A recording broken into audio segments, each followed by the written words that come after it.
أذكار الصباح. گھر سے نکلتے وقت کی دعا،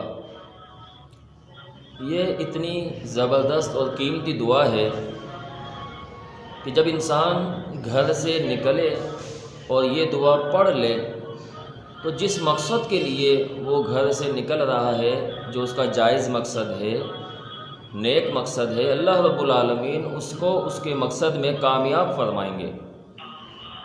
دعاؤں کا اہتمام ہماری زندگیوں میں بہت بڑا اثر رکھتا ہے۔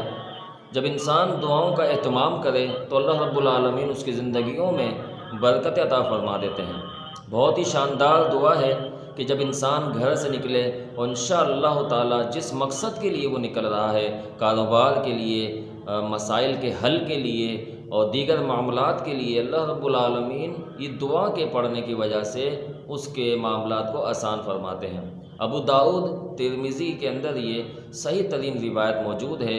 پیارے پیغمبر علیہ الصلاۃ والسلام فرماتے ہیں کہ جو شخص گھر سے نکلے تو اسے چاہیے کہ یہ دعا پڑھے: بسم اللہ توکلت علی اللہ لا حول ولا قوت الا باللہ۔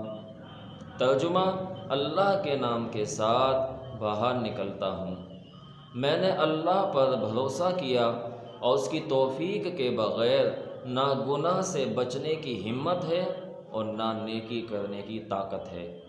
یہ دعا ضرور پڑھیں، خود بھی پڑھیں، اپنے اہل و عیال کو بھی یاد کروائیں تاکہ وہ گھر سے جب بھی نکلیں دعا پڑھ کے نکلیں۔ اللہ رب العالمین کی حفاظت میں رہیں گے، اللہ رب العالمین گھروں میں برکت عطا فرمائیں گے، اور جو مسئلے جو مسائل ہمارے الجھے ہوئے ہیں اللہ رب العالمین اس کو آسان فرما دیں گے۔ اللہ تعالیٰ سے دعا ہے اللہ تعالیٰ ہمیں سمجھ کی عمل کی توفیق عطا فرمائے۔ السلام علیکم ورحمۃ اللہ وبرکاتہ۔